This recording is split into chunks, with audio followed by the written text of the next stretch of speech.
Je dois vous faire un aveu. J'ai toujours été quelqu'un de curieux et je me suis toujours intéressé au vécu des personnes qui m'entouraient. Cela me permettait de mieux les connaître et de les découvrir, ce qui, j'en suis sûr, est un réflexe généreux. S'intéresser aux autres facilite les relations avec ceux-ci. En créant, en 2018, le podcast natif Les interviews d'Eric Cooper, j'avais le projet de partager avec tous et toutes le voyage que je faisais en découvrant la vie et les réalisations des personnes qui, à mon micro, racontaient une histoire, leur parcours de vie ou leur création. C'est sur le ton d'une simple conversation que se déroulent les interviews d'Eric Cooper. Le décor est simple. La terrasse d'un café, un musée, un parc, une gare. L'ambiance parfaite pour permettre à la conversation de se dérouler aisément. Le seul témoin de ces mots échangés, c'est le micro qui restituera fidèlement les échanges et les bruits extérieurs. L'auditeur ou l'auditrice n'assiste pas à cette conversation. Mais si il ou elle ferme les yeux, il ou elle sera à mes côtés et grâce à son imagination, suivra l'interview pour découvrir de façon virtuelle l'acteur ou l'actrice du podcast qui pourra être une personne connue ou inconnue. J'espère que vous aurez un plaisir certain à écouter ce podcast et que vous vivrez un moment unique et hors du temps grâce à celui-ci. L'acteur du podcast d'aujourd'hui s'appelle Pavlo Koshka. Il est coordinateur du centre communautaire Ukrainian Voice. Il y a des histoires qui naissent de l'urgence, de la douleur, mais aussi d'une immense volonté de reconstruction. L'histoire que je vous propose aujourd'hui est celle d'un collectif de femmes et d'hommes qui, après avoir fui la guerre en Ukraine, ont choisi de se relever ensemble. Ukrainian Voice est une association créée par et pour des réfugiés ukrainiens avec une mission claire: accompagner, protéger, informer et surtout tisser du lien pour reconstruire des vies en Belgique. Pour mieux comprendre leur démarche, leurs actions, leurs espoirs, je suis heureux aujourd'hui d'interviewer Pavlo Koshka, qui est le coordinateur de ce centre communautaire Ukrainian Voice. Il est l'une des figures clés de cette organisation profondément humaine. Alors Pavlo, est-ce que vous pourriez nous dire comment est née cette association Ukrainian Voice? Quelle était la motivation également pour la mettre sur pied? Après la guerre, quand la grande guerre a commencé en 2022, beaucoup des Ukrainiens sont venus en Bruxelles, en Belgique, pour avoir soutien, abri. Et voilà, grâce à la région bruxelloise, grâce à UNHCR qui nous soutient beaucoup, cette organisation a été créée en juillet 2022. Et voilà, ça a été créé premièrement, c'était un shelter, maison d'hébergement collectif, et après, ça a grossi.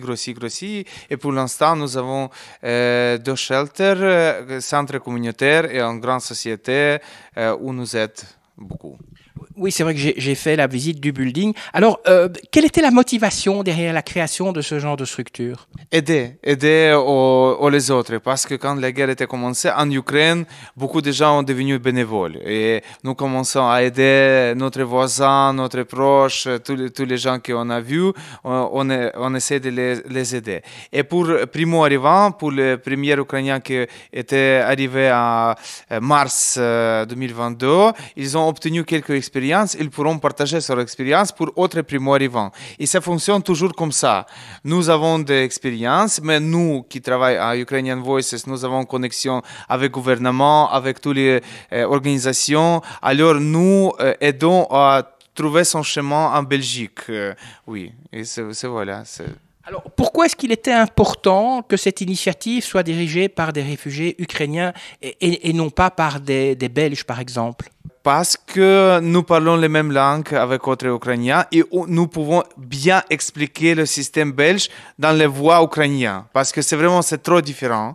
Et nous ferons comme ça. Parce que dans les sites internet en Belgique, il y a toute l'information. Mais pour des Ukrainiens, c'est vraiment compliqué de traduire, de comprendre les différences. Alors nous traduisons ça et nous réexpliquons tout ce qui déjà existe en Belgique. C'est vraiment, ça marche très bien parce que les Ukrainiens nous font confiance, ils viennent dans notre centre pour avoir ce soutien. Quel a été le rôle donc de l'Agence des Nations Unies pour les réfugiés dans la création et le développement de votre association? Oui, et il nous aide beaucoup, chaque jour, parce qu'on n'a pas beaucoup d'expérience en,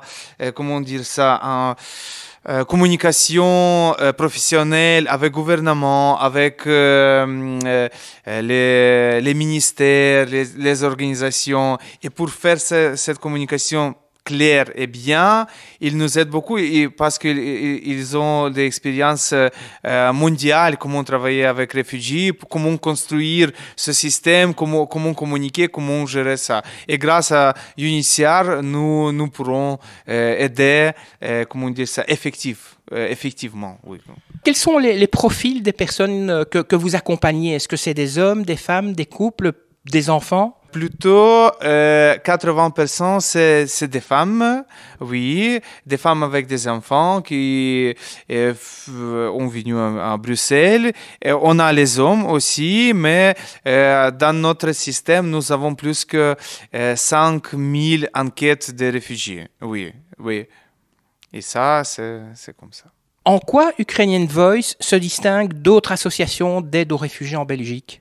Nous travaillons avec toutes les organisations qui aident les réfugiés. Nous travaillons avec Croix-Rouge, SAMU Social, toutes les organisations connues et grandes qui font d'asile. Je peux dire beaucoup de noms des organisations. Et oui, parce que nous, comment dire ça, nous essayons d'avoir le lien entre les organisations et bien communiquer aux autres comment, qui est des Ukrainiens, qui est notre besoin, qu'est-ce que nous voulons faire, oui. Est-ce que la différence, justement, c'est pas le fait que vous avez été créé par des Ukrainiens, contrairement à Fait d'Asile, ça a été créé par des Belges? Oui, ça a été créé par des... Oui, nous, je ne sais pas comment expliquer, c'est vraiment un petit peu difficile, mais oui, je ne sais pas comment répondre à cette question-là. Qu'est-ce qu'on ressent comme émotion quand on quitte un pays qui est en guerre, vous en tant qu'Ukrainien, et que vous arrivez dans un pays comme la Belgique? Quand vous êtes arrivé avec peut-être pas beaucoup de bagages, vous êtes tombé devant des Belges, alors la langue est différente, la culture est différente. Qu'est-ce qu'on ressent dans des cas pareils? Qu'est-ce que les gens ressentent? Bien accueilli, premièrement, parce qu'il y avait beaucoup de host family qui accueillaient des Ukrainiens, et c'était vraiment bien. Je ne peux pas dire que notre culture vraiment très différent. Nous sommes des Européens. Oui, notre langue est vraiment différente. Ça, c'était compliqué, mais à Bruxelles, tout le monde parlait anglais parce que c'est une ville très internationale et aussi notre voisin, il est polonais, autre voisin, il est espagnol. Alors, c'est un gros mix et tout le monde voudrait bien aider aux autres. Alors, c'était bien. Oui, avec néerlandais et français, c'était difficile, mais il y a beaucoup de possibilités gratuites où tu peux apprendre la langue française ou bien néerlandais. Alors, j'ai commencé par français, maintenant, j'ai commencé néerlandais et c'est bien. Mais je voudrais dire, par rapport à notre culture, je dis que nous sommes des Européens, alors nous partageons les mêmes valeurs. Oui, mais voilà, nous avons des fêtes différentes, mais nous aimons le chocolat, bière, frites également aussi. Et nous partageons notre borsch, par exemple, pour vous. C'est quoi le borsch? Borsch, c'est le soupe, mais très connu en Ukraine. C'est vraiment, nous pourrons manger borsch chaque jour, oui. Alors, vous avez parlé de voisins polonais. Oui. Une question un peu délicate, si votre voisin il est russe, il devient votre ami ou pas, par exemple? Si vous croisez des Russes, quelles sont les relations que vous avez avec eux? Je veux pas voir des Russes. Si mon voisin est russe, ce sera un problème. Je voudrais vous dire, franchement, à la maison à côté, il y a une famille russe et je ne contacte pas, je me distance. Je veux pas voir, parler, communiquer avec des Russes. Quelle est la mission principale de Ukrainian Voice? Aider, communiquer et être le lien avec le gouvernement bruxellois et la communauté ukrainienne. Nous, oui, ça c'est vraiment très important. Et aussi aider pour bien intégrer dans les sociétés belges, pour trouver le travail, logement, éducation et santé mentale. Santé mentale, c'est aussi vraiment très important parce que nous sommes blessés. Oui, c'est vraiment tous les Ukrainiens ont blessés parce que la guerre, c'est pire chose dans notre vie. Et vraiment, pour avoir aide, il faut trouver un psychologue qui parle ton langue maternelle. Et dans notre centre, on a l'équipe de psychologues qui fait les consultations, comment on dit, sessions individuelles, parce que ça, c'est vraiment raison de tous les problèmes. Quand tu es blessé dans ta, je sais pas, santé mentale, c'est vraiment, ça va faire des problèmes. Alors, nous nous occupons de ça aussi. Vous avez quand même beaucoup de problèmes de la sorte ou bien il n'y en a que quelques personnes qui ont ce genre de problème psychologique? C'est quelques problèmes, mais je pourrais vous dire que notre problème est caché. Par exemple, moi, je n'ai pas de problème, mais peut-être dans mon, je sais pas, il y a des problèmes, je ne sais pas. Mais en fait, non, il n'y a pas de gros problèmes pour tous les Ukrainiens, mais surtout, nous avons besoin juste d'une petite conversation en ukrainien avec quelqu'un qui te comprend bien. Parce que pour trouver, par exemple, ici des amis, c'est vraiment très compliqué. Parce que si tu ne parles pas assez français, c'est très, très, très difficile de faire d'amitié. Parce que vraiment, amitié, c'est quand tu partages quelque chose. Tu peux s'exprimer facile, mais ça, c'est difficile. Et c'est pourquoi les gens viennent ici pour avoir une petite conversation en ukrainien, pour voir notre drapeau, notre culture. C'est comme deuxième maison à Bruxelles. Je vais m'adresser à vous maintenant en vous demandant, un Belge qui nous écoute et qui se dit mais j'ai envie de me faire ami avec les Ukrainiens, je parle pas leur langue, comment est-ce qu'il faut faire? Leur apporter du chocolat, les inviter peut-être à voir un peu ce qui se passe, comment est-ce qu'on se fait ami avec les Ukrainiens?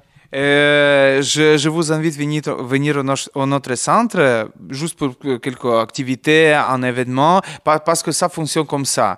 Nous faisons beaucoup des événements et aussi si vous voudriez partager votre culture, je vous invite d'être notre bénévole, faire par exemple table de conversation.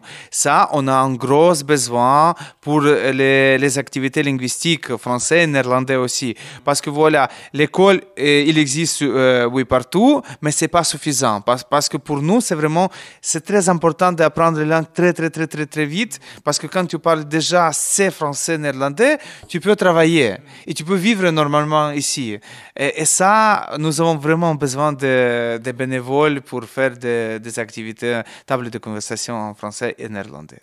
Alors quelles sont vos valeurs? Qu'est-ce qui vous pousse dans votre action au quotidien?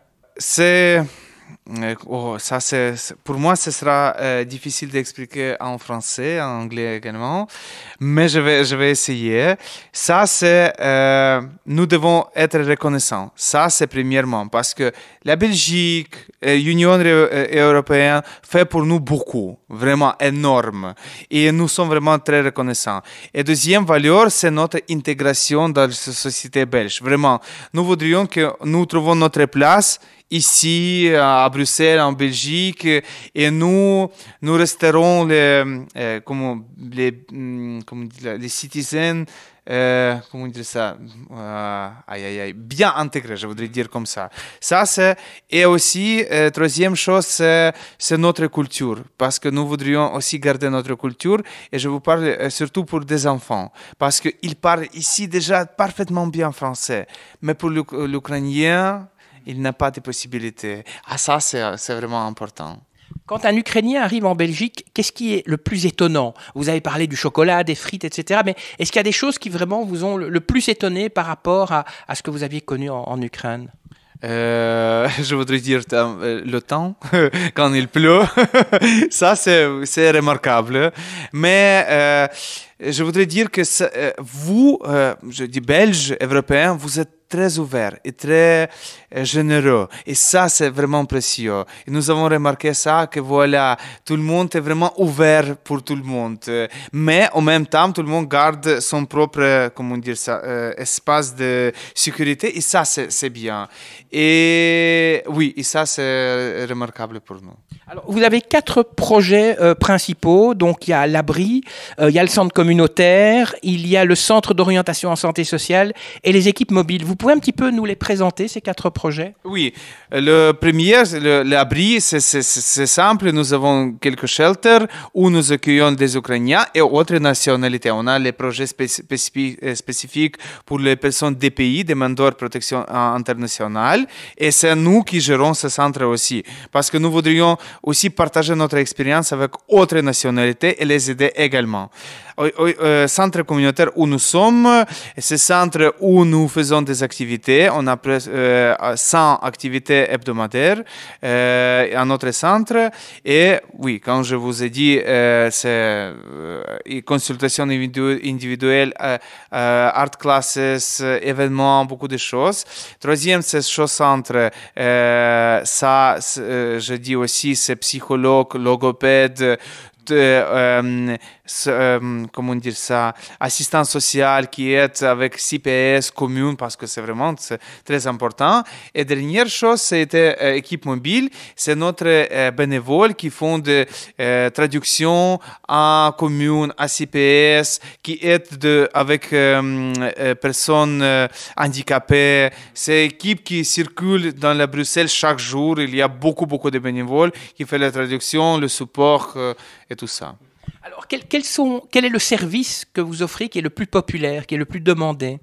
Ça, c'est classe de langue, oui. C'est plus populaire parce qu'on a 12 groupes du français, 2 groupes néerlandais et 5 groupes en anglais. Oui, beaucoup. En général, nous avons 300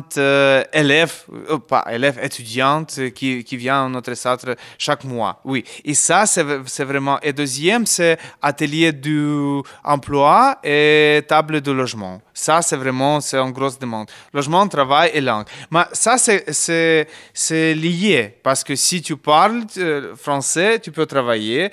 Si tu peux travailler, tu peux louer un appartement. Alors, c'est comme triangle, mais ça, c'est vraiment très important. Et autre, c'est des activités pour des enfants. Classe de dessin, pâte à modélier, danse classique, danse moderne. Ça, c'est vraiment très important parce que pas tous les réfugiés ont moyen de payer pour les stages, pour maisons culturelles. Oui, je comprends que ça coûte pas beaucoup, mais même 10 euros pour des réfugiés, c'est beaucoup. Et c'est pourquoi nous offrons notre activité gratuitement pour tout le monde. Est-ce que vous avez une histoire ou un témoignage d'une bénéficiaire que vous pourrez nous raconter? Une personne qui est arrivée ici et qui a eu une histoire fantastique? Chaque histoire vraiment est fantastique. Nous avons des histoires tristes, nous avons des histoires espérantes. Je ne sais pas de quelle histoire vous vous intéressez parce que... Qu'est-ce que vous avez en tête? La vôtre peut-être? Non, franchement, à bien histoire, oui. Parce que dans ma tête, il y a toujours des histoires tristes. Vraiment, parce que la guerre, c'est pas bien du tout. Mais j'essaie de partager des histoires qui donnent l'espoir. Parce que les histoires tristes, je ne sais pas si vous avez envie d'écouter ça. Non, je ne sais pas. Histoire qui donne l'espoir. Moi, je peux partager mon histoire. En Ukraine, je travaillais dans le théâtre d'opéra. J'étais un metteur en scène d'opéra. Oui, à Odessa. À Odessa, c'est très bel théâtre, très connu. J'ai eu une belle carrière. J'ai travaillé à la radio aussi. Et oui. Et quand je suis venu ici, j'ai essayé de continuer à faire du théâtre et d'opéra, mais c'était pas possible parce que voilà, il faut c'est compliqué, je voudrais dire. Ok, pas possible, c'était compliqué. Et j'ai essayé un an. J'ai envoyé mon CV dans tous les théâtres, tous les maisons culturelles, tout, mais pas de réponse, pas d'offres. Je comprends pourquoi. Voilà, il n'y a pas beaucoup d'offres dans le théâtre. Et aussi, il faut parler bien français, néerlandais aussi, anglais, espagnol, chinois. Et ça, c'est bien. C'est un petit point pour toi. Et après ça, je pensais que je pourrais aider aux autres avec mes compétences. Et c'est pourquoi je suis là. Mais ce n'est pas le théâtre. Ce n'est pas ma vie qui était avant. Et tous les Ukrainiens ont changé sa vie complètement ici. Parce que, mais ça, c'est pas grave. Important que ta famille est en sécurité. Et c'est bien. Et ça, c'est important. Votre vie d'avant l'opéra, est-ce que vous vous dites, mais un jour peut-être, maintenant que je parle un peu mieux français, que je connais mieux la Belgique, bah, je pourrais renvoyer des CV? Oui, peut-être oui. Je ne sais pas. Pour moi, c'est une question très fragile. Alors, peut-être oui. On verra. Si je pourrais vous inviter à un spectacle, oui, avec plaisir. Ah, mais je viendrai sûrement. Alors, comment on fait pour être bénévole? Parce que si j'ai bien compris, il faut pas spécialement être ukrainien, il faut pas spécialement parler ukrainien. Donc, quelles sont les qualités que doivent avoir les bénévoles pour que ce soit les tables de langue, que ce soit pour faire des podcasts, que ce soit pour vous aider à trouver des emplois, des jobs, des appartements? Dites-nous un petit peu, parce que ceux qui nous écoutent, peut-être, ils ont envie de donner un coup de main. Ça, c'est avoir envie. Et ça, c'est important. Après ça, vous pouvez venir à notre centre et je vais vous expliquer comment on va signer le contrat des bénévoles, on va travailler ensemble. Je peux vous donner des possibilités pour votre bénévolat. Voilà, premièrement, soit c'est me contacter, peut-être je pourrais donner mes coordonnées, ou bien aller au site internet Ukrainian Voices. Ça, c'est attendez, j'ai oublié. Mais ça va. Ukrainian Voices, vous tapez en internet et oui, uv-rc.org. Comment se passe un peu la collaboration avec les autorités belges et aussi avec les autres associations? Est-ce que c'est facile? Puisque vous parliez un peu parfois des problèmes de langue, ou bien, soit ils parlent anglais avec vous, ou bien comme l'administration n'est pas toujours facile en Belgique pour les Belges, est-ce que c'est la même chose pour vous aussi? Notre communication est vraiment très efficace et très claire et facile parce que l'administration, le gouvernement sont ouverts pour nous aider et c'est bien. Avec d'autres organisations, c'est facile. Par rapport à la langue, oui, nous parlons en français, en anglais. Et bientôt, on va parler en néerlandais, j'espère. Mais c'est pas difficile. Mais qu'est-ce qui est difficile, c'est être connu à Bruxelles pour tout le monde. Ça, je ne sais pas comment faire ça, mais nous essayons. Nous collaborons avec des organisations et grâce à ça, nous augmentons notre réseau. Ça, c'est comme ça. Quels sont les plus grands défis que vous rencontrez actuellement? Ça, c'est langue. C'est toujours. Je parle pour. C'est pas pour moi individuellement, c'est pour tous les Ukrainiens, c'est langue. Oui, ça, c'est un gros obstacle, mais on peut y arriver. Ça. Et quels sont vos projets pour l'avenir? Et c'est partager notre expérience avec toutes les villes en Belgique et après en Europe. Parce que ces projets, c'est exceptionnel. Ça n'a jamais été réalisé en Europe. Oui, en Pologne, ils ont maisons culturelles, mais comme les shelters, les maisons communautaires, comment dire ça, lien avec le gouvernement, comme ça, non. Alors, nous voudrions partager ça et aussi aider tout le monde. Mais en fait, franchement, notre grand projet, c'est gagner notre guerre. Ukrainian Voice, ça veut dire qu'il n'y a pas deux organisations similaires à celle qui est à Bruxelles, autre part en Europe? Non, comme notre projet exactement, non, il n'y a pas. Il y a les projets similaires, mais avec Shelter, Community Center et soutien du gouvernement, non. Une dernière question, quel message vous souhaiteriez adresser à ceux qui nous écoutent et qui ne vous connaissent pas encore? Première chose, je voudrais vous dire merci. Merci pour votre soutien parce que nous voyons un gros soutien en Belgique. Et ça, c'est vraiment précieux et nous sommes vraiment très reconnaissants. Deuxième chose, ça, c'est que la paix, c'est plus important, oui. Avoir la paix, ça, c'est important. Parce que la guerre, je ne pourrais pas vous partager comment tu te sens pendant la guerre, mais ça, c'est horrible. C'est un jour, ta vie change complètement. Oui, tu ne peux pas vivre comme tu vis avant et tu dois t'adapter, mais adapter à quoi? Aux missiles, aux explosions? Ça, c'est pas possible. Alors, faites toutes les choses possibles pour avoir la paix. Oui. Et essayer de bien se défendre en cas de la guerre. Et troisième chose, c'est culture. Parce que la Russe nous attaque parce que nous avons notre propre culture, notre propre langue, notre propre vie. Et ça, c'est important, garder votre culture, être fier de votre culture. Et ça, vous faites bien. Je vois en Belgique, c'est vraiment très, très, très, très bien. Vous avez construit un bel pays qui est un bel exemple pour tout le monde. Pour nous, parce que vous avez un bel soutien pour toutes les personnes fragiles. Il y a beaucoup de possibilités pour les personnes handicapées, mais en Ukraine, ce n'est pas possible. Mais après la guerre, nous aurons beaucoup de personnes handicapées. Alors, nous voudrions prendre votre expérience et transférer en Ukraine, mais c'est compliqué, mais on va essayer. Donc, quand la guerre sera finie, il y aura une petite partie de la Belgique qui sera en Ukraine. Ah oui, peut-être, oui. Ça y est, c'est fini. Merci Pavlo Koshka d'avoir répondu à mes questions. Je rappelle, vous êtes donc le coordinateur de cette association Ukrainian Voice, située à Bruxelles. Si vous avez envie d'aider, eh bien, n'hésitez pas. Vous pouvez aller jeter un œil sur leur site internet www.uv-rc.org